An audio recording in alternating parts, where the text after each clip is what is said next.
Assalamualaikum warahmatullahi wabarakatuh. Bertemu lagi dengan kelas Desmul. Pada video kali ini kita akan membahas tentang koneksi antar materi pada modul 1.4 tentang budaya positif. Baik, saya Endi Kuswantoro, calon guru penggerak angkatan 7 SMKN 1 Trenggalek dari Kabupaten Trenggalek, Provinsi Jawa Timur. Selamat mengikuti. Baik, pada materi yang pertama ini akan membahas tentang disiplin positif, keyakinan kelas, segitiga restitusi, nilai dan peran guru penggerak, visi guru penggerak, serta budaya positif yang dikaitkan dengan filosofi Ki Hajar Dewantoro. Baik, yang pertama adalah disiplin positif. Menurut Ki Hajar Dewantoro, bahwa untuk mencapai merdeka belajar atau murid yang merdeka, syarat utamanya adalah disiplin yang kuat. Disiplin yang dimaksud adalah disiplin yang memiliki motivasi internal. Sebagai pendidik, tujuan kita adalah menciptakan anak-anak yang memiliki disiplin diri sehingga mereka bisa berperilaku dengan mengacu pada nilai-nilai kebijakan universal dan memiliki motivasi intrinsik, bukan ekstrinsik. Tujuan dari disiplin positif yaitu menanamkan motivasi ketiga pada murid-murid kita, yaitu dengan menjadi orang-orang yang mereka inginkan dan menghargai diri sendiri dengan nilai yang mereka percaya. Ketika murid-murid kita memiliki motivasi tersebut, mereka telah memiliki motivasi intrinsik yang berdampak jangka panjang, motivasi yang tidak akan terpengaruh pada adanya hukuman atau hadiah. Keyakinan kelas. Keyakinan kelas adalah nilai-nilai kebajikan, prinsip-prinsip universal yang disepakati bersama secara universal, lepas dari latar belakang, suku, negara, bahasa, maupun agama. Nilai dan peran guru penggerak. Nilai guru penggerak yaitu yang pertama, berpihak pada murid, mandiri, kolaboratif, inovatif, dan reflektif. Peran guru penggerak. Peran guru penggerak antara lain menjadi pemimpin pembelajaran, mewujudkan kepemimpinan murid, mendorong kolaboratif, menjadi coach bagi guru yang lain, menggerakkan komunitas praktisi. Visi guru penggerak. Apabila seorang guru penggerak sudah memiliki nilai serta sudah menerapkan peran guru penggerak dengan maksimal, maka pasti akan mampu mewujudkan suatu visi yang memuat profil pelajar Pancasila. Visi akan terwujud bila terencana, terstruktur, sistematis, dan teratur secara konkret. Guru penggerak harus dapat mengoptimalkan potensi kekuatan yang dimiliki untuk merumuskan sebuah visi. Oleh karena itu, diperlukan suatu rancangan yang disebut dengan inquiry apresiatif. Segitiga restitusi.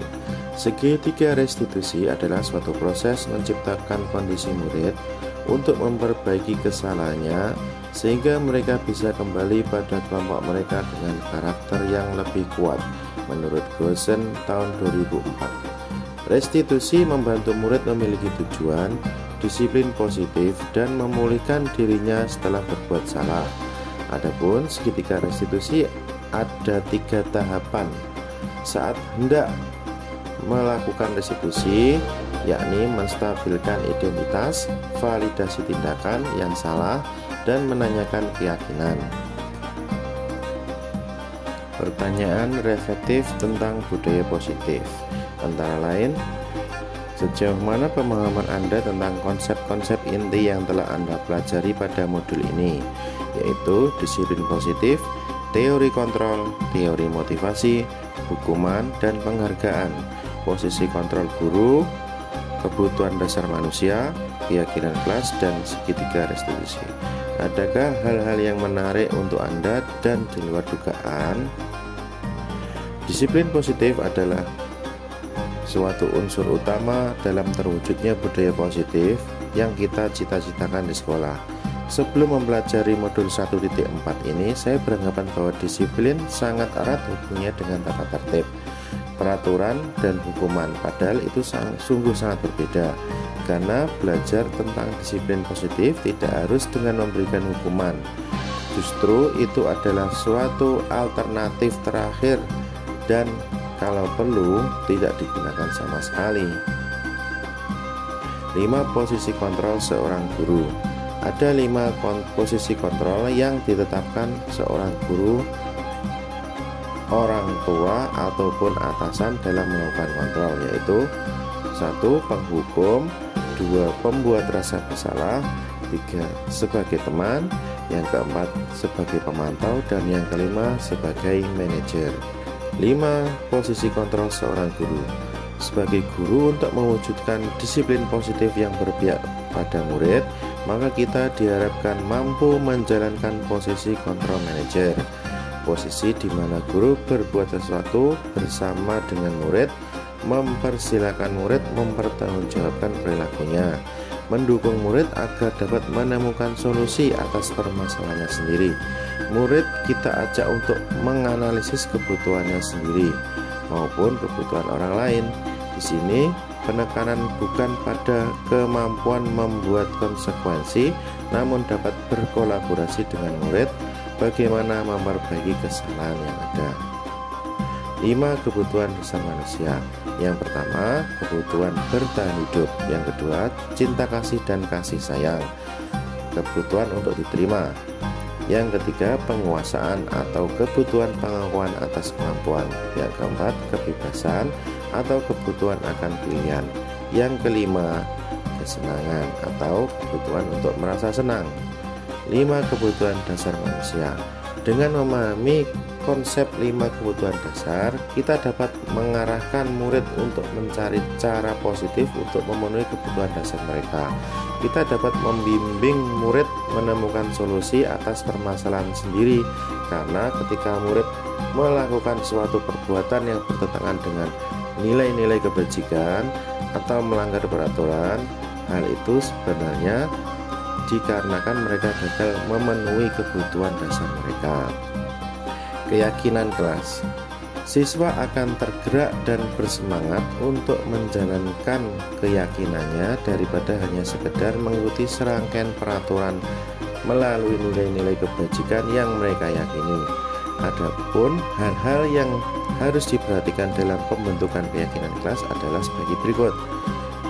Yang pertama, keyakinan kelas bersifat lebih abstrak daripada peraturan yang lebih rinci dan konkret.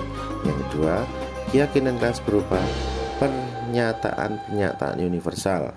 Yang ketiga, pernyataan keyakinan kelas senantiasa dibuat dalam bentuk positif.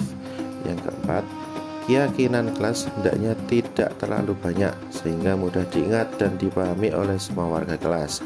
Yang kelima, keyakinan kelas sebaiknya sesuatu yang dapat diterapkan di lingkungan tersebut.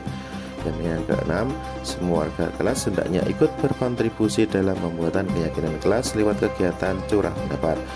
Dan yang terakhir, bersedia meninjau kembali keyakinan kelas dari waktu ke waktu. Segitiga restitusi. Restitusi adalah proses menciptakan kondisi bagi murid untuk memperbaiki kesalahan mereka sehingga mereka dapat kembali pada kelompok mereka dengan karakter yang lebih kuat. Sedangkan segitiga restitusi adalah sebuah tahapan untuk memudahkan para guru dan orang tua dalam melakukan proses untuk menyiapkan anaknya untuk melakukan restitusi.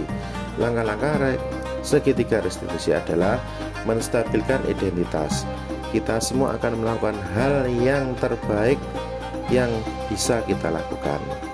Yang kedua, memvalidasi tindakan yang salah atau semua perilaku yang memiliki alasan. Dan yang ketiga, menanyakan keyakinan atau kita semua memiliki motivasi internal. Hal-hal yang menarik dan di luar dugaan saya adalah bahwa adanya korelasi atau hubungan antara pemenuhan kebutuhan dasar manusia dengan pembentukan disiplin positif melalui nilai-nilai kebajikan yang diyakini atau keyakinan kelas. Perubahan apa yang terjadi pada cara berpikir Anda dalam menciptakan budaya positif di kelas maupun sekolah Anda setelah mempelajari modul ini? Bahwa untuk menciptakan budaya positif, maka kita harus bisa menumbuhkan disiplin positif pada murid dari motivasi intrinsiknya, bukan melalui hukuman atau penghargaan. Bahwa murid yang melakukan suatu perbuatan yang bertentangan dengan nilai-nilai kebajikan atau melanggar peraturan, hal itu sebenarnya dikarenakan mereka gagal memenuhi kebutuhan dasar mereka. Maka sebagai guru kita harus mengambil peran kontrol manajer agar dapat membantu murid untuk mendapatkan solusi atas permasalahannya melalui langkah segitiga restitusi. Pengalaman seperti apakah yang pernah Anda alami terkait penerapan konsep-konsep inti dalam modul budaya positif di lingkungan kelas maupun sekolah Anda? Awalnya murid-murid saya merasa aneh dengan perubahan saya, terutama dalam menyelesaikan masalah murid. Tapi setelah saya menerapkan budaya positif di sekolah saya, yaitu dengan membuat keyakinan kelas dan penerapan segitiga restitusi, saya merasa murid lebih antusias dan aktif dalam pembelajaran. Murid menjadi lebih percaya diri dan disiplin dalam menjalankan nilai-nilai kebajikan yang telah mereka yakini tanpa adanya paksaan. Bagaimana perasaan Anda ketika mengalami hal-hal tersebut? Saya merasa bahagia dan merasa tertantang untuk selalu menerapkan budaya positif di sekolah saya dan menularkannya ke komunitas praktisi yang ada di sekolah saya. Saya merasa lebih bisa mengontrol diri dan pasti saya sebagai guru merasa lebih disayangi oleh murid-murid saya daripada sebelumnya. Menurut Anda, terkait pengalaman dalam penerapan konsep-konsep tersebut, hal apa saja yang sudah baik? Adakah yang perlu diperbaiki?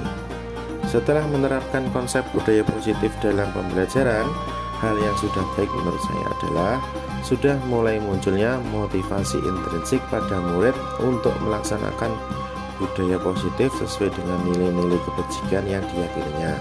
Yang perlu diperbaiki adalah bagaimana langkah guru dalam menanamkan nilai kepada murid bahwa mereka melakukan disiplin positif untuk menghargai dirinya sendiri dan orang lain, bukan untuk menghindari hukuman atau mendapatkan penghargaan.